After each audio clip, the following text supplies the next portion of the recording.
So, what are we looking at, Mimi?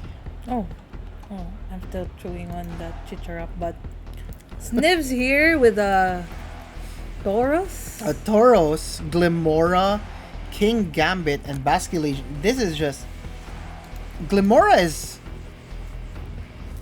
Glimora is just gaining a lot of popularity. This is the first match we'll be seeing of Snivs, right? Yes. All right, so Snivs here with that Glimora and Taurus.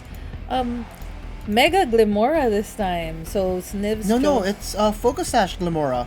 But is it the Mega one? Who is No, it Mega is evolved? not. Oh, okay. Who It's is the Dragonite. He's using a Mega Dragonite for his team captain. That's interesting. Well, we do also see the Podean Tauros here. The Blaze Breed with Intimidate. It's a more aggressive, a very aggressive Infernape slash Incineroar kind of Yeah. combo. Interesting. I am interested to see how this Taurus will manage. Yeah, it does. It does have like It has Will-O-Wisp. Incineroar moves, right? His close combat and the Will-O-Wisp. So why would you choose Paldean Taurus over Incineroar? Close combat. Okay. Anyway, Snivs and Tyrant. Game round 4. Tyrant will be leading with Sylveon and Infernape. I believe he's been dealing with a Glimora for each round, so I'm not sure if that's too lucky or unlucky for Wait, him. who? Tyrant has been dealing with a Glimora with Focus Sash along with a Basculegion, the King Gambit apparently. But yeah, Snivs will be leading here with Dragonite and his signature Whimsicott Candy Floss. Quite interestingly here, that Sylveon on Tyrant's side of the field is gonna be able to do stuff, and this Infernape's probably gonna be able to overheat again into this Whimsicott. Whimsicott's just catching strays left and right from these overheats. This midweek smoke, but Snivs will be Mega Evolving his Dragonite here into that Mega Dragonite. And yeah, while Fake Out will be coming from the Infernape, Fake Out pressure, it breaks the multiscale from that Mega Dragonite while allowing this Whimsicott on Sniv's side to just use Tailwind. And without the multiscale, Dragonite just eats a massive amount of damage from that Sylveon. Not enough to get KO'd abruptly, but enough to make it sweat enough. Make it worry, you know? I mean, 17 HP is not exactly where you'd want to be in a position. I believe Infernape would be significantly faster, but with the whatchamacallit, the Tailwind coming from the Whimsicott, Dragonite will be significantly faster, but what's it gonna be able to do here? Tyrant will, however, be withdrawing his Infernape, seeing that there's not too much of a use. It's already done its job. Can't really coach the Sylveon here. Switches it out for the Aegis Slash. On the other hand, Sylveon going, I don't care for your Tailwind boosted speed. I'm going to go for a quick attack. Just smack the Dragonite in the face. While, yeah, a fantastic switch from Tyrant. Switching into that Aegis Slash, preserving Fake Out pressure for later, while Snivs, well, he's a bit on the back foot here. King Gambit does fairly well against the Aegis Slash, but against the Sylveon, Sylveon has just been a very, very oppressive Pokemon in the recent tournaments and recent standings for the regulation. It's coming to a bit of a balance these days, but still, Sylveon is... A lot of people are running Sylveon over Floette these days, just because you don't need to Mega Evolve it, and it does very well into whatever. Tyrant will be pulling out his sword. He'll be pulling out his Aegis Slash and sending in Infernape once again, while keeping his Sylveon protected with Detect. Snivs trying to capitalize on the Whimsicott here will just... Well, he attempted to Encore it, but that didn't do too much. King Gambit, on the other hand, goes for a Kowtow Cleave into the Aegis Slash slot, which has now become an Infernape slot. comes in resisted, while this Infernape is able to threaten both of the Pokemon on Sniv's side of the field with that stab overheat.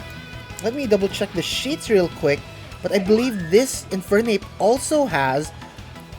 No, it's a special! It has Aura Sphere. It will be able to Aura Sphere directly into this Kingambit if it really so wishes. Kingambit and Whimsicott on Sniv's side of the field, protecting themselves, trying to scout out exactly what this Infernape and the Sylveon wants to do, and sees it. Infernape unable to use Fake Out on either of these Pokemon, and Hyper Voice not connecting into anything either. And just as that happens, Sniv successfully stalls out his own last turn of Tailwind, where he'll be able to set it up right before Candy Floss, the Whimsicott, probably will be going down here. He is able to use Tailwind one last time. Tyrant, on the other hand, can just keep poking and poking and poking. Kingambit is not the fastest Pokemon here, and Snivs is already down for his Mega. It's an uphill battle. Tyrant hasn't lost anything yet, and we know that his Mega is still in the back somewhere. We're not sure if he brought the Gyarados or if he brought the Victory Bell. Infernape, on the other hand, just pulling numbers. He doesn't go, He doesn't go for the Tailwind here. Snivs goes for an Encore into the Infernape, forcing it to use Fake Out. Interesting play here. But will this Hyper Beam be enough? That animation. That animation is just... It's intense. I kind of got speechless there. Sniv successfully prevents the Aura Sphere from connecting into his Kingambit, but he consumes a laser beam that erased him. Yeah, I've seen the memes of Sylveon, and damn, that's just crazy, that Hyper Voice. A Hyper Voice was... But, Hyper Voice? Oh no, that was the Hyper Beam. Infernape, on the other hand, seeing that the Infernape isn't able to do anything at all, Snivs goes for the last respects into the Sylveon instead of the Infernape here, and allows his own Sylveon to take out the Infernape. Now he's going to have to fight through whatever Mega is in Tyrant's back, along with this Aegislash. But the question is, will this Whimsicott and this Basculegion be able to take out the remaining Pokemon? And it is the Victory Bell! Oh my... Oh wow, okay. So, this is not a Pokemon you can just smack. Wait, what move is it? It has Sludge Bomb, Leaf Storm, and Acid Spray. But here's the thing. If it has Innards Out, and this fish takes it out in one hit, I mean, it allows the Aegislash to clean up. But he also can't leave it alone because it has Leaf Storm. Mega Victory Bell might be a landmine, but it's a landmine that can still shoot a few pot shots here and there. And what an amazing pot shot it is with the Leaf Storm.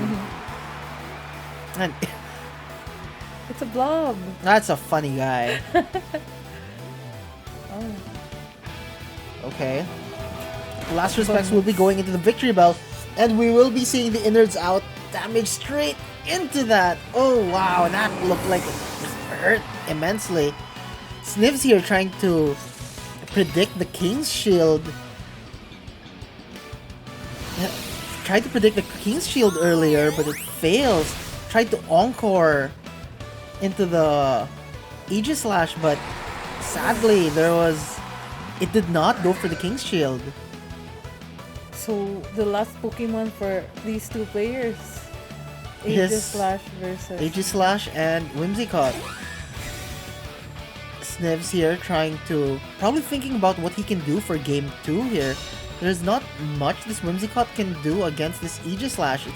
The Aegislash is very healthy. Yes, it's a lot faster, but even a crit won't be able to do much against this Aegislash. So, I'm not exactly sure. Snivs is gonna have to think of a game plan for game 2 here. And, well, he was hoping for something along the lines of a King's Shield predict, but he went a little too hard on that prediction. Yeah, I don't think there was any clean outs during that turn. It was a close match between these two players. Right. I'm genuinely curious if anybody can do the calcs for that. Will Victory Bell, Mega Victory Bell, be able to KO Basque Legion in a single hit? So we see the forfeit here. And we do see that Znivs will be giving Tyrant game 1. Yeah, the Sharina admirer. Pun intended. Tyrant will be taking game 1 from Znivs. Okay, so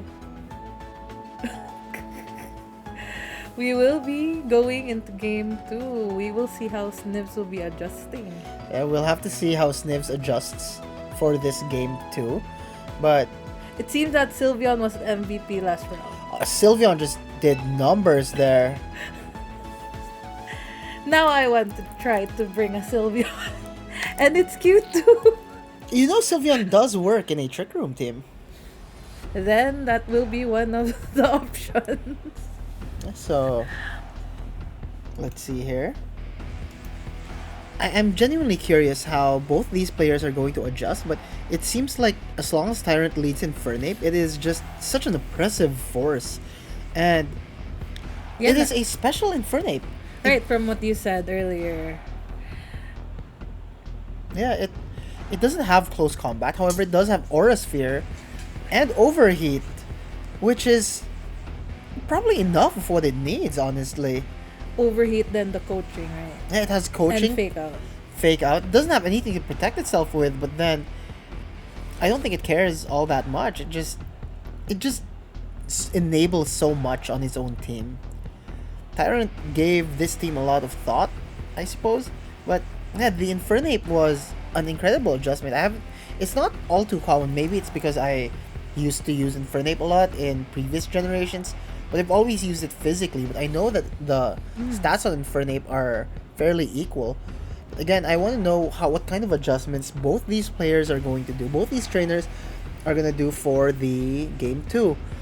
They are burning out the clock here, making decisions, and I hope they don't run out of time.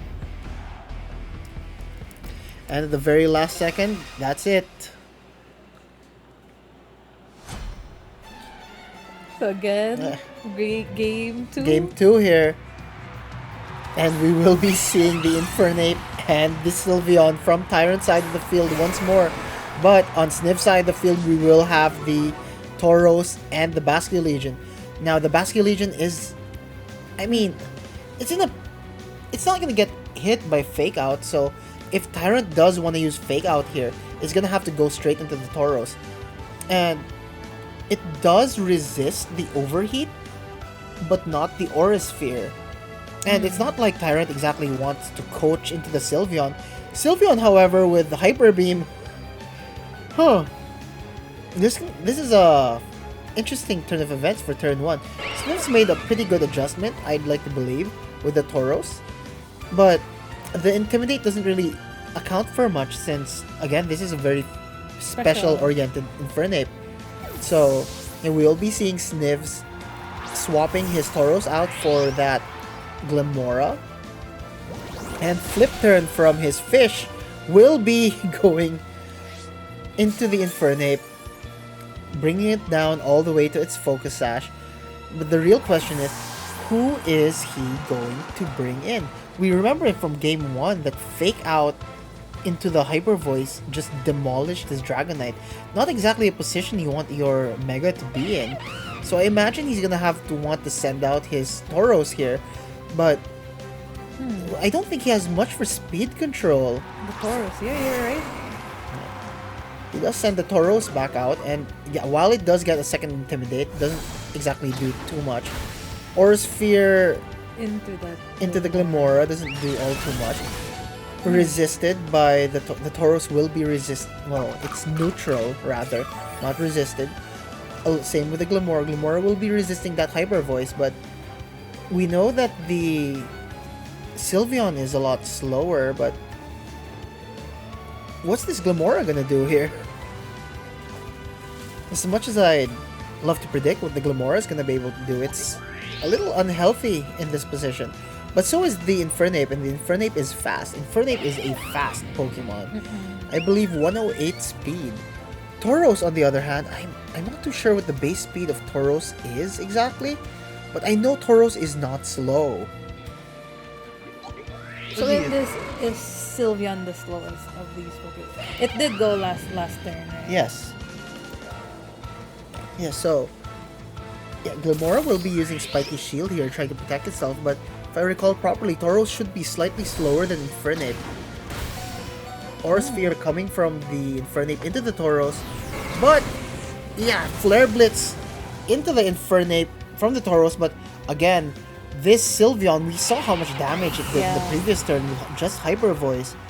So this should be enough to take out the Tauros if, yeah, it goes for the Hyper Voice again. And it does, very likely, at 34 HP, there's not much the Tauros could do there. Takes out the Tauros and forces in probably the Basculegion once more. Unless, well, the Sylveon is still such a big problem for the Dragonite. But we don't know, did Znivs bring his Dragonite? Then again, Glamora here will be able to do... It's probably gonna... No. It probably can't KO the Sylveon, can it? I mean, even with Stab, Glamora does have a pretty high special attack stat, but Sylveon also has a very substantial special defense and HP stat. I don't think Glamora is going to be able to take it out, especially if it doesn't Mega. And it can't Mega because it has a Focus Sash, very moot Focus Sash, a very exploitable Focus Sash with Poltergeist, actually. Oh, stance changed. We will be seeing Shadow Sneak come out from the Aegislash. And yeah, if the Victory Bell is still in the back, these Toxic Debris probably won't be doing too much. Last Respects coming...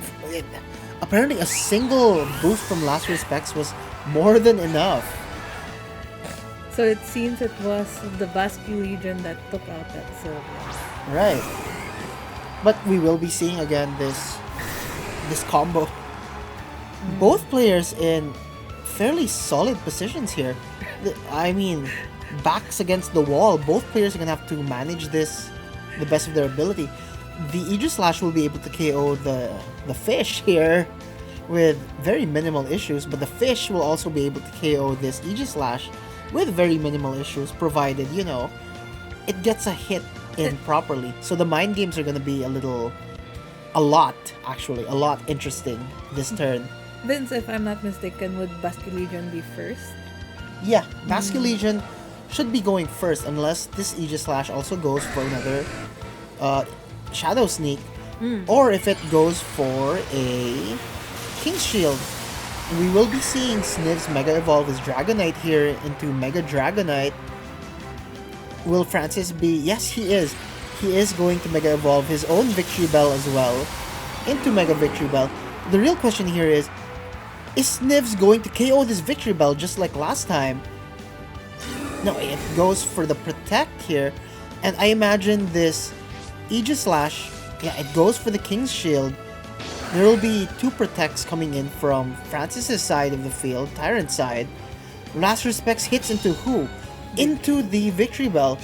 Francis successfully scouts out what's going on, sees that Znivs wants to use both Flamethrower and Last Respects on the respective Pokemon facing each other, and I think he can make adjustments from there, whether that was exactly what he wanted to happen or perhaps not.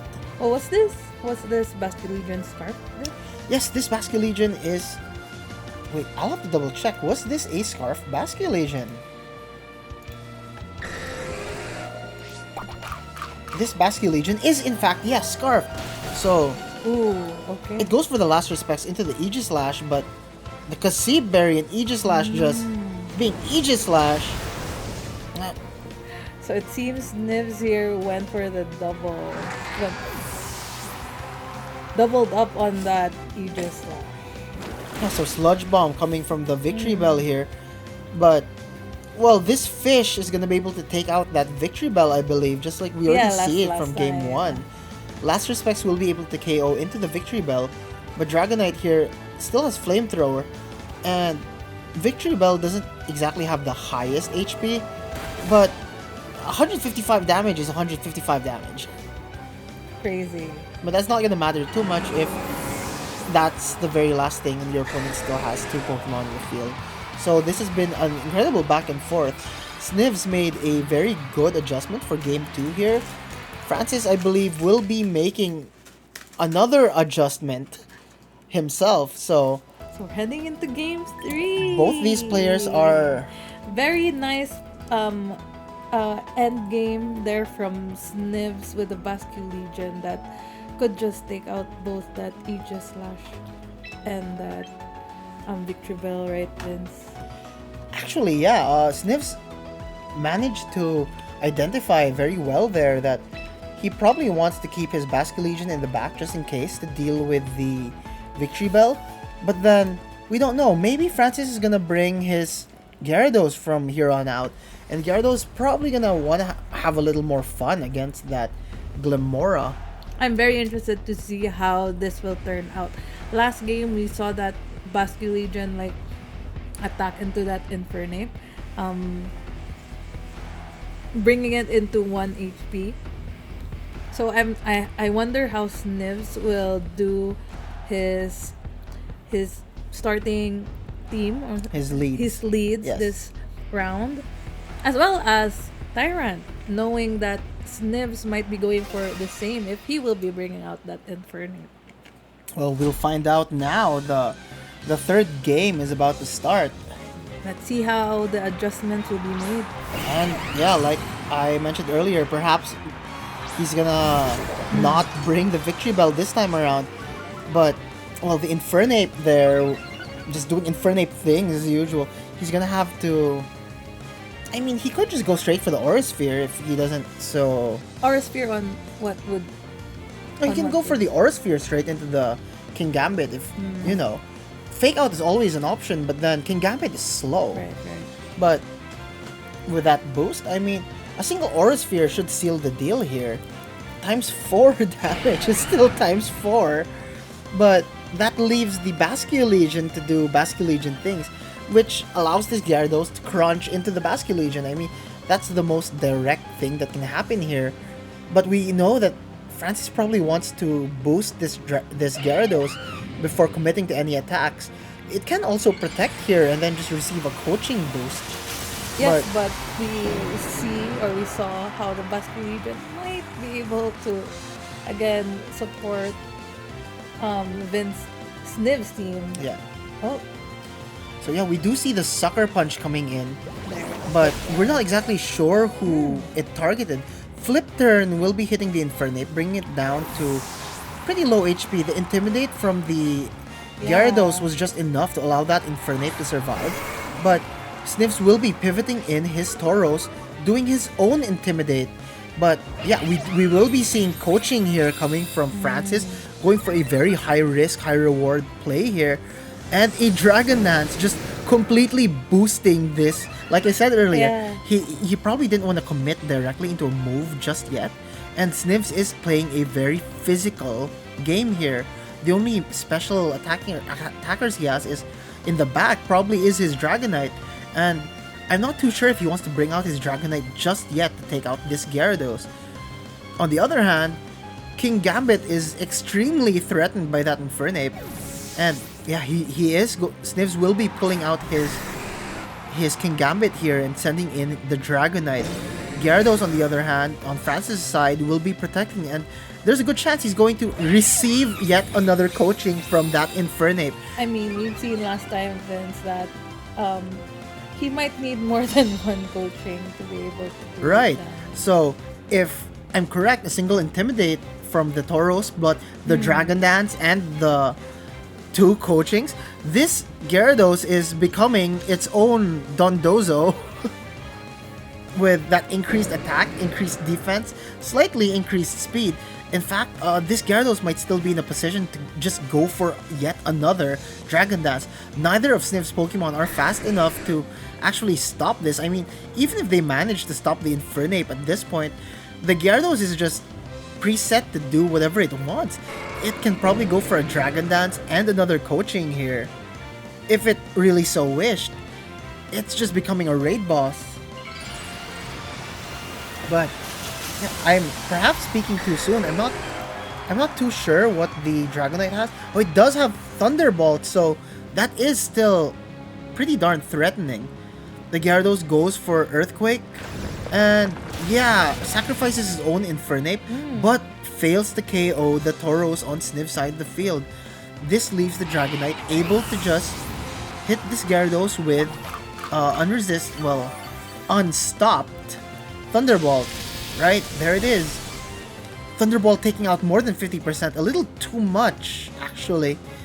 But yeah, Tauros going for the Will-O-Wisp. Snivs managing that Gyarados perfectly. Crazy. That Both these players, again, the Tauros bringing in numbers that failed. I'm not sure if that was a low roll or if that just wasn't enough. But, well, Sylveon has come back to play. And, well, we did see earlier that this Sylveon might be able to do a lot of damage. just a lot of damage, but the main issue with Sylveon is he's a little slow. But if I remember, it wasn't enough to take out the Dragonite with No. one hit. Not enough to take out the Dragonite. The Dragonite still has multi-scale. Right. Now, he will be protecting the Dragonite here because remember that Gyarados still the fastest thing on the field.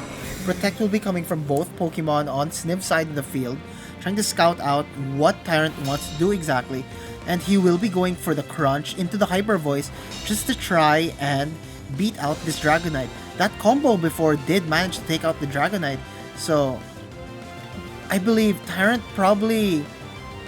Well, he's not in a prime position to switch out his Gyarados here, but he may as well do as much damage with it as he can.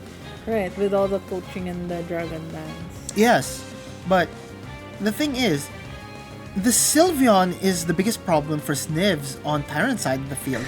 While Snivs and his Tauros here are probably going to be able to do stuff, but will Thunderbolt or Flamethrower from the Dragonite even be able to do anything to this Sylveon?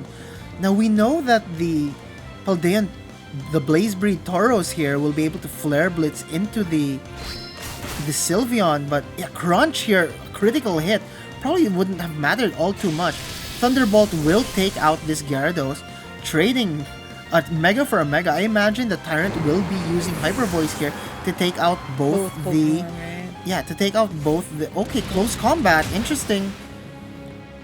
I would have expected him to use Flare Blitz there, but... yeah, Hyper Voice will be taking out both of these Pokemon. But now we're gonna find out who the final two Pokemon are.